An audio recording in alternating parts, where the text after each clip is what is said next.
Hallo und willkommen zurück zum 4. Teil unserer Reise durch den Schwarzwald. Was erwartet euch heute?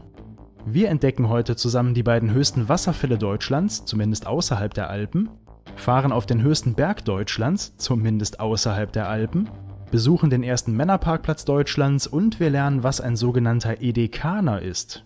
Los geht's!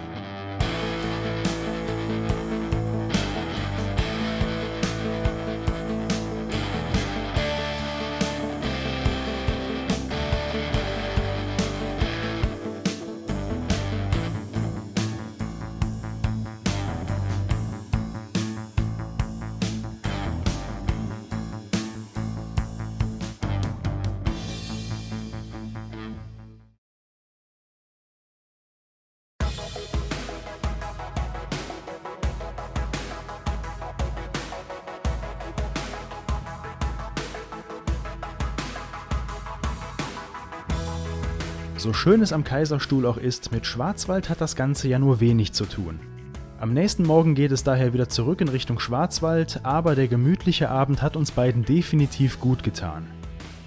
Auf dem Weg zurück in Richtung Schwarzwald wird nochmals deutlich, welche hügelige Insel der Kaiserstuhl inmitten der Rheinebene ist. Denn erneut verändert sich die Landschaft zweimal schlagartig, erst in komplett flaches Land, dann zurück in die waldigen Täler und Hügel des Schwarzwaldes. Als erstes steuern wir die Stadt Triberg an. Jetzt wird es bei einigen von euch sicherlich klingeln. Bekannt ist die Stadt nämlich für seine Wasserfälle, aber die sind nicht das einzige, was wir uns dort ansehen wollen. Insgesamt besuchen wir in Triberg 3 Orte.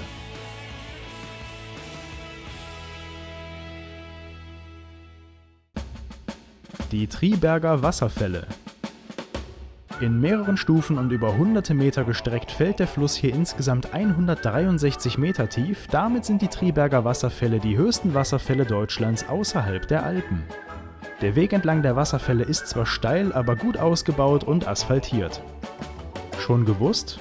Mit der aus Wasserkraft oberhalb der Wasserfälle gewonnenen Energie wurde 1884 in Triberg die erste rein elektrische Straßenbeleuchtung Deutschlands in Betrieb genommen. Mein Geheimtipp: haltet unterwegs Ausschau nach einem der vielen Eichhörnchen. Der erste Männerparkplatz Deutschlands. Im Parkhaus des Erlebniszentrums gibt es 2 ausschließlich für Männer ausgewiesene Parkplätze. Sie sind klein, eng, nicht normgerecht geschnitten und fordern so die Fahrfertigkeiten der Herren der Schöpfung heraus. Aber keine Sorge, es gibt auch 12 explizit ausgewiesene Frauenparkplätze.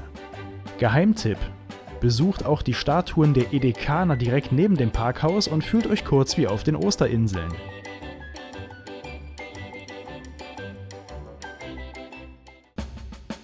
Die 1000 Kuckucksuhren. Triberg ist die Stadt der 1000 Kuckucksuhren. Entsprechend könnt ihr die Stadt nicht durchqueren, ohne Papa Bär und seine Familie an der Hausfassade beim Schabernack zu beobachten.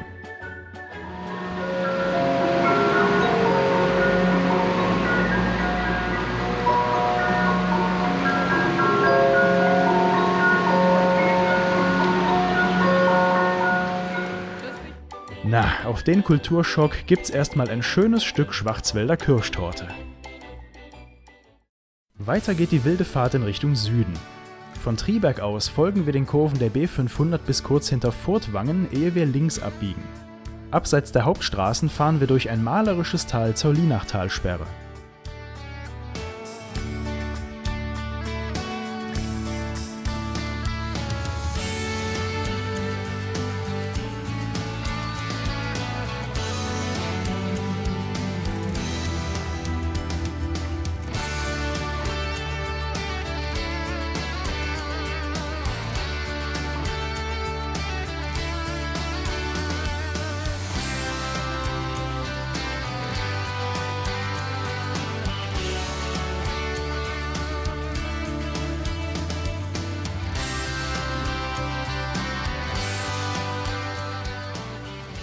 Diese Talsperre und ihr markantes Betongewölbe stammen aus den 1920ern und sollten die Region unabhängig von damals sehr unzuverlässigen Energieversorgern machen.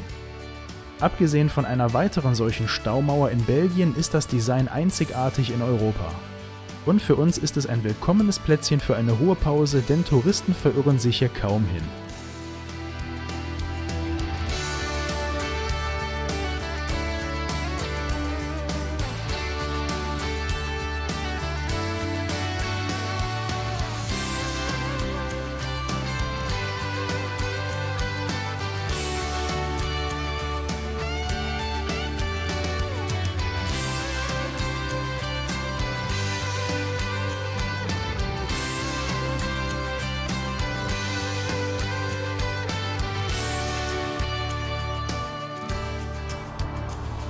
Wollte mitfahren, hatte keinen Bock mehr auf Fliegen. Ja, putz dich mal, ganz genau. Ich fürchte aber, unsere gemeinsame Zeit endet hier.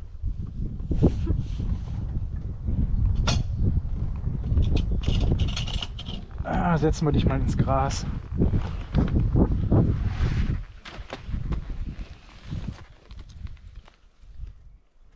Komm, Kumpel, du kannst hier nicht wohnen. So, alles Gute. Kaum sind wir von der Talsperre los, da fängt es auch schon wieder an zu regnen. Was auch sonst. Aber zum Glück nur kurz. Trotzdem machen wir uns erstmal regenfest. Wir kommen jetzt in den Hochschwarzwald, leicht daran zu erkennen, dass die sanften Hügel um einiges höher und steiler werden. Entlang des Titissees schrauben wir uns am Feldbergmassiv bis auf die maximale Passhöhe von 1200 Metern rauf. Hier rechts am Horizont könnt ihr den Feldberg erahnen. Der Feldberg ist der höchste Berg Deutschlands außerhalb der Alpen, mal wieder, entsprechend weit kann man von hier ins Land sehen. Hinten könnt ihr den Titisee erahnen, den wir uns aufgrund zu vieler Touristen gespart haben zu besuchen. Weit haben wir es heute trotzdem aber nicht mehr, denn unweit des Feldbergs beziehen wir unser Nachtlager, unsere Wagenburg, wie ich sie nenne. Obwohl Freiburg nur ungefähr 10 Kilometer Fahrt entfernt ist, fühlt man sich hier wie am Ende der Welt. Kein Netz, keine Nachbarn, direkt neben unserem Zeltplatz fließt ein kleines Flüsschen. Und Kati schaltet ab. Das tue ich später auch, aber nicht auf dem Campingplatz, sondern unweit davon beim Todtnauer Wasserfall. Dank der fortgeschrittenen Uhrzeit sind wir hier ganz allein und haben den 97 Meter hohen Wasserfall komplett für uns. Der ist nach den Triberger Wasserfällen übrigens Deutschlands zweithöchster Wasserfall, außerhalb der Alpen natürlich.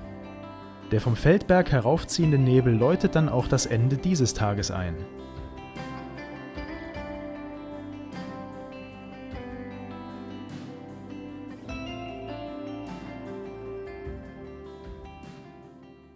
Für unseren ersten Teil der Reise geht es damit in Richtung Ende. Denn im nächsten Video fahren wir bis runter an den Bodensee, von wo aus wir auf die Deutsche Alpenstraße starten.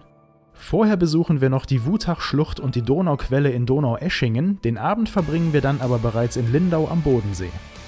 Schön, dass ihr es bis hierhin geschafft habt und wie immer danke fürs Mitfahren. Vergesst nicht einen Daumen oder euer Feedback dazulassen und ansonsten bis zum nächsten Mal.